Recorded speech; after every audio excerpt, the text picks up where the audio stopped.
So today we are going to see about filter circuits. First one is shunt capacitor filter. As we all know, this is the picture of a DC circuit. ഒരു D C നമ്മളോട് വരയ്ക്കാൻ പറഞ്ഞാൽ നമ്മൾ ഇങ്ങനെയായിരിക്കും വരയ്ക്കുന്നത്. ഇങ്ങനെ വരയ്ക്കുക എന്ന് പറഞ്ഞാൽ ഇതൊരു സ്ട്രെയിറ്റ് ലൈൻ ആയിരിക്കും.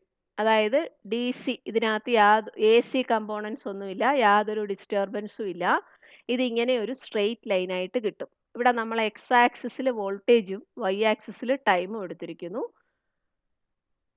നമുക്ക് ആക്ച്വലി ഈ റെക്ടിഫയർ സർക്യൂട്ടിനകത്ത് നിന്ന് കിട്ടുന്ന വേവ് ഫോം, ഫുൾ വേവ് റെക്ടിഫയറിനകത്ത് കിട്ടുന്ന വേവ് ഫോം എന്ന് പറയുന്നത് ഈ ഒരു ഷേപ്പിലാണ്.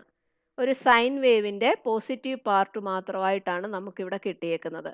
അപ്പോൾ അതിൻ്റെ അർത്ഥം ഇതേപോലെ ഒരു ഡി സി അല്ല നമുക്ക് കിട്ടിയിരിക്കുന്നത്. ഇതിനകത്ത് കുറച്ച് എ സി കമ്പോണൻറ്റും കൂടി ഉണ്ട്. ഈ എ സി കമ്പോണൻറ്റിനെയാണ് നമ്മൾ എന്ത് പേര് പറയുന്നത്? റിപ്പിൾസ് എന്ന് പറയുന്നത്. അപ്പോൾ ഇതിനകത്ത് കുറച്ച് റിപ്പിൾസ് ഉണ്ട്. നമ്മൾ എന്ത് ചെയ്യണം? ഇതിനെ എ സിയെ ഡി സി ആക്കി മാറ്റണം. കംപ്ലീറ്റ് ആയിട്ട് ഡി സി ആക്കി മാറ്റാനായിട്ട് നമ്മൾ അഡീഷണൽ ആയിട്ട് ഈ റെക്ടിഫയറിനകത്ത് ചില കമ്പോണൻസും കൂടി കണക്ട് ചെയ്യും. അങ്ങനെ ഇവിടെ ഈ സർക്യൂട്ടിൽ നമ്മൾ നോക്കുമ്പം ഈ റെസിസ്റ്റൻസിന് പാരലലായിട്ട് ഒരു കപ്പാസിറ്റർ കണക്ട് ചെയ്തിട്ടുണ്ട്. അപ്പോൾ ഈ സർക്യൂട്ടിനെയാണ് നമ്മൾ ഷണ്ട് കപ്പാസിറ്റർ ഫിൽട്ടർ എന്ന് പറയുന്നത്. എ സിയെ റിമൂവ് ചെയ്യാൻ വേണ്ടിയിട്ടാണ് കപ്പാസിറ്റർ കണക്ട് ചെയ്തിരിക്കുന്നത്.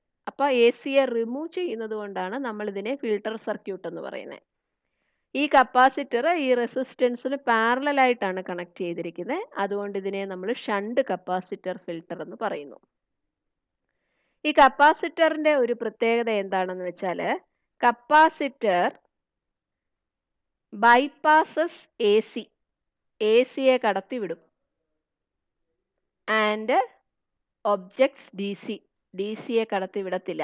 ഡി സി എന്ത് ചെയ്യും? ഇത് ഒബ്ജക്റ്റ് ചെയ്യും. ഇതിനകത്തൂടെ ഡി സിക്ക് കടന്നു പോകാൻ പറ്റത്തില്ല. ഈ കപ്പാസിറ്ററിന്റെ ഇംപീഡൻസ് വാല്യൂ എങ്ങനെയാ തന്നിരിക്കുന്നതെന്ന് വെച്ചാൽ, that is X is equal to 1/2 pi F C. 1/2 pi F C. അപ്പോൾ ഈ ഇക്വേഷൻ ഇങ്ങനെ ഉള്ളത് കൊണ്ടാണ് നമ്മൾ പറയുന്നത് capacitor bypasses A C and objects D C എന്ന്. അപ്പോൾ ഈ ഇക്വേഷൻ്റെ അകത്ത് ഫ്രീക്വൻസി ഒരു ടേം കിടപ്പുണ്ട്. ഒരു ഡി സിയുടെ ഫ്രീക്വൻസി എന്താണ്? ഡി സി എന്ന് പറഞ്ഞാൽ ചേഞ്ച് ഒന്നുമില്ല, നമുക്ക് ഒറ്റ ഇതായിട്ടാണ് കിട്ടുന്നത്. അപ്പോൾ ഡി സിയുടെ ഫ്രീക്വൻസി എന്ന് പറയുന്നത് 0 അപ്പോൾ ഈ ഇക്വേഷനിൽ നമ്മൾ എഫ് ഇസ് ഈക്വൽ ടു 0 ഇടുമ്പോൾ നമുക്ക് എന്ത് കിട്ടും? 1/0. 1/0 equal to infinity. 1/0 equal to infinity. അപ്പോൾ കപ്പാസിറ്റർ ഡി സിയെ കടത്തിവിടില്ല. ഭയങ്കര ഇംപീഡൻസ്, റെസിസ്റ്റൻസ് ഓഫർ ചെയ്യും. ഇൻഫൈനൈറ്റ് റെസിസ്റ്റൻസ് ഇത് ഓഫർ ചെയ്യും. അതുകൊണ്ട് കപ്പാസിറ്റർ ഒരിക്കലും ഡി സിയെ കടത്തിവിടില്ല. അപ്പോൾ നമുക്കുള്ള ഡി സി ഏതിനകത്തൂടെ കടന്നു പൊയ്ക്കോളും? ഇതിനകത്തൂടെ കടന്നു പൊയ്ക്കോളും. നമ്മളിവിടെ യൂസ് ചെയ്യുന്നത്, ഇവിടെ നമുക്കിവിടെ ഒരു എ സി ഉണ്ടല്ലോ, എ സി സിഗ്നൽ നമ്മളിവിടെ കണക്ട് ചെയ്യുന്നുണ്ട്. ഈ സ്റ്റെപ്പ് ഡൗൺ ട്രാൻസ്ഫോമറിൻ്റെ ഇങ്ങേ വശത്തായിട്ട് നമ്മളൊരു എ സി കണക്ട് ചെയ്യുന്നുണ്ട്. ആ എ സിയുടെ ഫ്രീക്വൻസി എന്താണ്? എ സിയുടെ ഫ്രീക്വൻസി എന്ന് പറയുന്നത് 50 ഹെർട്സ്. അപ്പോൾ ഇവിടെ എഫ് ഈക്വൽ ടു 50 വരുമ്പോൾ കുറച്ച് ഇംപീഡൻസ് കുറയും അല്ലേ? അപ്പോൾ എ സിയെ എന്ത് ചെയ്യും? ഈ കപ്പാസിറ്റർ കടത്തിവിടും, ഡി സിയെ കടത്തിവിടില്ല. അപ്പോൾ നമ്മുടെ സർക്യൂട്ടിനകത്തുള്ള എ സി ഈ കപ്പാസിറ്ററിനകത്തൂടെ കടന്നു പൊക്കോളും. അതാണ് ഒന്നാമത്തെ കാര്യം. രണ്ടാമത്, നമ്മൾ ഈ സിസ്റ്റം ഓൺ ആക്കുന്ന സമയത്ത് ഈ കപ്പാസിറ്റർ ചാർജ് ആവും. കപ്പാസിറ്റർ ചാർജ് ആയിട്ട്, കപ്പാസിറ്റർ എന്ന് പറഞ്ഞാൽ ചാർജ് സ്റ്റോർ ചെയ്യുന്ന ഡിവൈസിനെയാണ് നമ്മൾ കപ്പാസിറ്റർ എന്ന് പറയുന്നത്. സർക്യൂട്ട് ഓൺ ആക്കുമ്പോൾ കപ്പാസിറ്റർ ചാർജ് ആയി അതിൻ്റെ കപ്പാസിറ്റൻസ് അല്ലെ വോൾട്ടേജ് മാക്സിമം എത്തുന്നു. ഈ പീക്ക് വാല്യൂ വോൾട്ടേജ് വി പിയിലെത്തുമ്പം കപ്പാസിറ്റർ മാക്സിമം ചാർജ് ആവും. അത് കഴിയുമ്പോൾ വോൾട്ടേജ് കുറയുന്നതനുസരിച്ച് കപ്പാസിറ്റർ ഡിസ്ചാർജ് ചെയ്യാൻ തുടങ്ങും. കപ്പാസിറ്റർ ഇങ്ങനെ ഡിസ്ചാർജ് ചെയ്യും. ഡിസ്ചാർജ് ചെയ്തുകൊണ്ടിരിക്കുമ്പോൾ തന്നെ ഡയോഡ് D2 കണ്ടക്ട് ചെയ്യാൻ തുടങ്ങും. അപ്പോൾ വീണ്ടും കപ്പാസിറ്റർ ചാർജ് ആവും. അത് കഴിഞ്ഞിട്ട് പീക്ക് വോൾട്ടേജ് എത്തുന്നു, കപ്പാസിറ്റർ ഡിസ്ചാർജ് ആവും. അടുത്ത മൊമെൻറ്റിൽ D1 കണ്ടക്ട് ചെയ്യും. അപ്പോൾ വീണ്ടും കപ്പാസിറ്റർ ചാർജ് ചെയ്യും. അപ്പോൾ നമുക്ക് എങ്ങനത്തെ ഒരു വേവ് ഫോമാണ് നമുക്ക് ഔട്ട്പുട്ടിൽ കിട്ടുന്നത്? ദേ ഇങ്ങനെ കപ്പാസിറ്റർ ചാർജ് ചെയ്യുന്നു, ഡിസ്ചാർജ് ആവുന്നു, വീണ്ടും ചാർജ് ആവുന്നു, ഡിസ്ചാർജ് ചെയ്യുന്നു, ചാർജ് ആവുന്നു. അപ്പോൾ ഇങ്ങനെ ഒരു വേവ് ഫോം നമുക്ക് ഔട്ട്പുട്ടിൽ കിട്ടും. ഈ ഡിസ്ചാർജിങ് ടൈം എപ്പോഴും ചാർജിങ് ടൈമിനേക്കാൾ കൂടുതലായിരിക്കും. അപ്പോൾ അതുകൊണ്ടാണ് ഇവിടെ ഇങ്ങനെ ഒരു ലെങ്ത് കൂടുതലായിട്ട് കാണുന്നത്. Discharging time is larger. Discharge ചെയ്ത് 0 ആകുന്നതിന് മുമ്പ് തന്നെ അടുത്ത ഡയോഡ് എന്ത് ചെയ്യും? ചാർജ് ചെയ്യാൻ തുടങ്ങും. ഉടനെ തന്നെ വോൾട്ടേജ് വീണ്ടും ഇൻക്രീസ് ചെയ്യും. പീക്ക് വാല്യൂ എത്തുമ്പോൾ വീണ്ടും ഡിസ്ചാർജ് ചെയ്യും. അങ്ങനെ നമുക്ക് എസിയെ ഒരു പരിധി വരെ കുറയ്ക്കാനായിട്ട് ഈ ഷണ്ട് കപ്പാസിറ്റർ ഫിൽട്ടർ ഉപയോഗിച്ച് സാധിക്കുന്നു. ഈ സർക്യൂട്ടില് DC അപ്പോൾ എവിടെ കൂടെ കടന്നു പോകും? ഈ റെസിസ്റ്ററിനകത്തൂടി കടന്നു പോയിക്കോളും. Okay. So the next filter circuit is choke input filter or LC filter. ഈ ചോക്ക് ഇൻപുട്ട് ഫിൽട്ടർ അല്ലെങ്കിൽ LC ഫിൽട്ടറിനകത്ത് നമ്മൾ ഈ ലോഡ് റെസിസ്റ്റൻസ് RLന് പുറമെ നമ്മളിവിടെ ഒരു കപ്പാസിറ്റർ ഷണ്ട് ചെയ്തിട്ടുണ്ട്. ഷണ്ടിങ് എന്ന് പറഞ്ഞാൽ പാരലലായിട്ട് കണക്ട് ചെയ്തിട്ടുണ്ട്. പിന്നെ ഒരു ഇൻഡക്റ്റൻസ് കോയില് സീരീസ് ആയിട്ടും കണക്ട് ചെയ്തിട്ടുണ്ട്.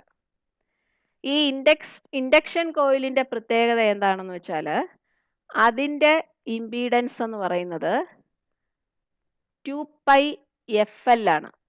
2πfL. ഈ കപ്പാസിറ്ററിന്റെ ഇംപീഡൻസ് എന്ന് പറയുന്നത് 1/2πfC ആണ്. അപ്പോൾ ഈ കപ്പാസിറ്ററിൽ ഫ്രീക്വൻസി ഡിനോമിനേറ്ററിലാണ് വന്നിരിക്കുന്നത്. അതുകൊണ്ട് ഫ്രീക്വൻസി 0 ആണ്. DCക്ക് നമ്മൾ നേരത്തെ നോക്കി ഫ്രീക്വൻസി 0 ആണ് for DC. For DC frequency is equal to 0. അതേസമയം ഇവിടെ നമ്മൾ ഉപയോഗിച്ചിരിക്കുന്ന AC സർക്യൂട്ടിൻ്റെ for AC frequency equal to 50 Hz.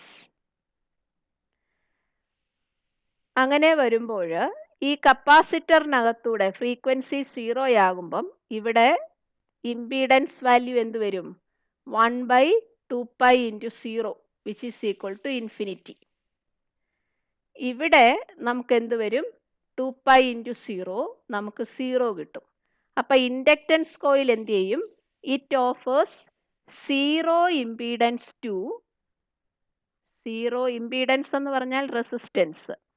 0 impedance to DC. Capacitor എന്ത് ചെയ്യും? Infinite impedance to DC.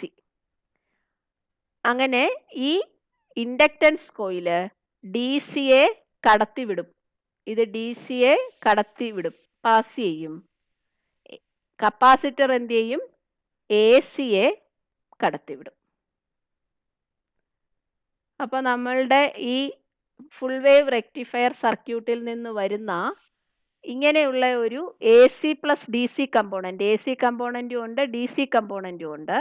ആ AC DC കമ്പോണൻറ്റ് ഈ സർക്യൂട്ടിനകത്തൂടി കടന്നു പോകുമ്പോൾ DC ഈ ഇൻഡക്റ്റൻസ് കോയിലിലൂടെ കടന്ന് റെസിസ്റ്റൻസിലേക്ക് വരും. AC എന്ത് ചെയ്യും?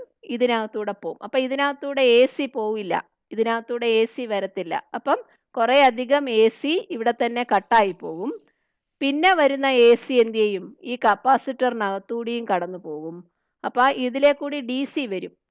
അപ്പം നമുക്ക് കുറച്ചും കൂടി പ്യുവർ ആയിട്ടുള്ള DC ആണ് നമുക്ക് ഔട്ട്പുട്ടിൽ കിട്ടുന്നത്. അപ്പം നമുക്ക് ഇങ്ങനെ ഉള്ള ഒരു വേവ് ഫോം ആയിരിക്കും നമുക്ക് ഔട്ട്പുട്ടിൽ കിട്ടുന്നത്. അപ്പോൾ ഇങ്ങനത്തെ ഒരു വേവ് ഫോം, ഇതേപോലെ ഒരു വേവ് ഫോം ആണ് നമുക്ക് ഔട്ട്പുട്ടിൽ കിട്ടും. Next we have to see what is a pi filter. Pi filter is also called CLC filter.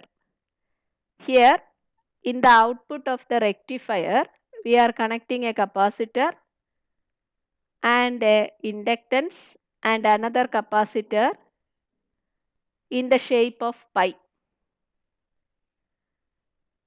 Capacitor C1 passes AC through it.